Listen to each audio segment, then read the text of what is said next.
Well, Lawrence Dallaglio, we find ourselves in Twickenham, but not the stadium, just around the corner at St Mary's University. Why are we here today? Well, we're here at St Mary's, the old stomping ground for the England rugby team, funnily enough, where we used to do all the fitness testing prior to the 2003 World Cup. But we're here today to talk about the partnership that the Dallaglio Foundation has with O2. We're launching the campaign Recycle for Rugby, which is really stepping out and asking the general public to donate, look at giving their mobile phones and any of their gadgets towards the Dallaglio Foundation's Recycle for Rugby programme, Rugby for Change. So by taking your O2 phone or your phone into an O2 store or to Twickenham over the course of November, the profits of that campaign will go towards funding Rugby for Change, which is really looking at helping young people through rugby.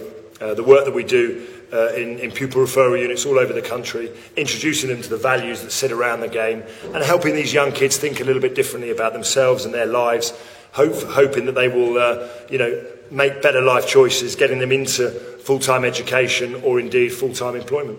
Very, very good. Okay. Now, we've seen quite a bit of you over the last few days. I was at the dinner on Friday night. I was there on Saturday when you were paraded at half-time. Of course, it's 10 years since, I guess, and you've had a few, mind you, but the best rugby day of your life when you won the World Cup. Does it seem like 10 years? It probably does.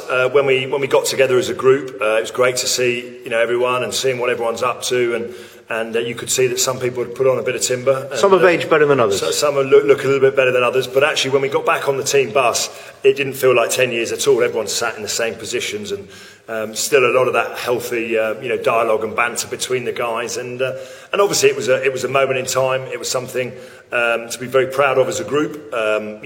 When you play for England, you represent the hopes, dreams, and aspirations of effectively millions of people. And on that particular day, we managed to seize that opportunity of winning the Rugby World Cup, and it was something that we can share, that we shared with everyone, and we can look back on with a huge amount of pride, not just as a player, but all the staff that were involved, and also all the country and all the fans. And I remember tweeting everyone saying, "Where were you when England won the World Cup in '03?" And it's moments like that in sport that we can all associate with. Where were you when England won the World Cup in 2003? Where were you when Jonny Wilkinson kicked that drop goal? I was about 20 yards to the right saying, you missed three, mate. I hope you get this one over.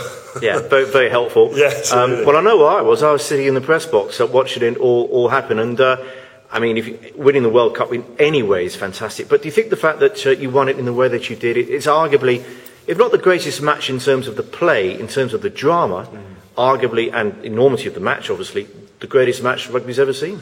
Well, winning a Rugby World Cup is very difficult. You've only got to look at how close the finals have been. First of all, you have to get to the final. You can't win one without getting to the final.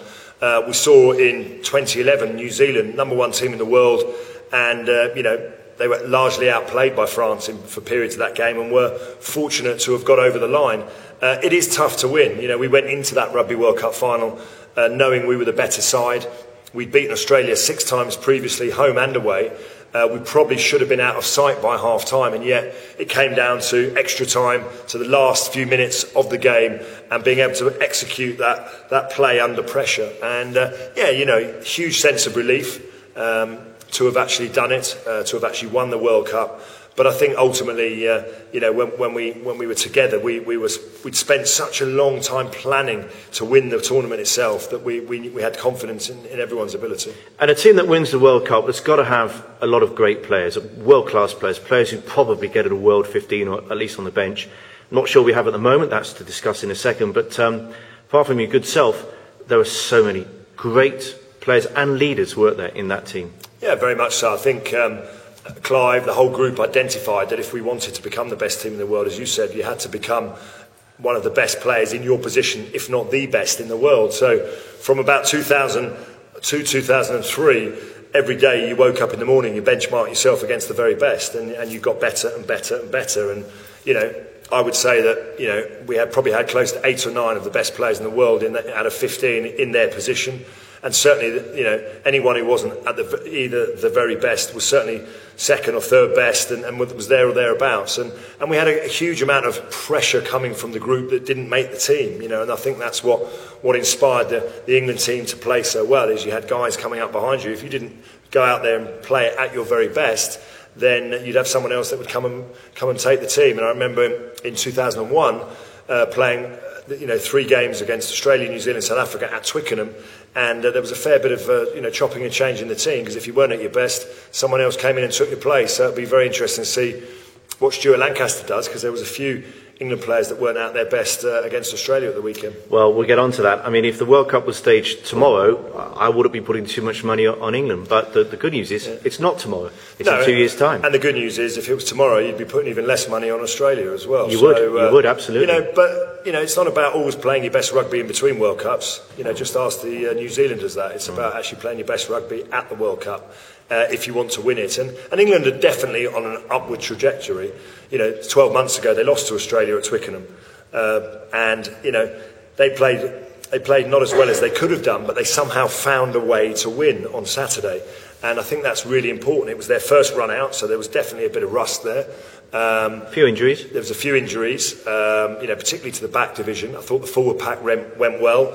There was a lot of positives. The performance of the 2 second rows, Launchbury and Laws. The performance of the 2 flankers, the captain Rob Shaw, and I thought Tom Wood was outstanding. And there is other people that England can bring in to improve that team even significantly, more. So, a reasonable start. I think more than anything else, mentally, England have grown up and become much stronger. They went down the tunnel losing by 7 points. A year ago, 18 months ago, they would have lost that game. They somehow found a way to turn that around. It was a fairly uninspiring, fairly flat 40 minutes of rugby. They then came out, got the crowd back on their side, and scored 17 unanswered points. So I don't think anyone in England is getting too carried away. They played against an Australian side that, you'd never sniff a victory over Australia. You would never say no to it, but that is a team that's lost 8 of the last 11 Test matches they've played. So I think that puts it into context. The most important thing for England in this autumn was to get off to a W, to a winning start. And, they've now got Argentina. They've got the real litmus test for any team in World Rugby, the All Blacks at the moment, in 2 weeks' time. And then they can start thinking ahead towards the Six Nations and welcoming Wales back to Twickenham.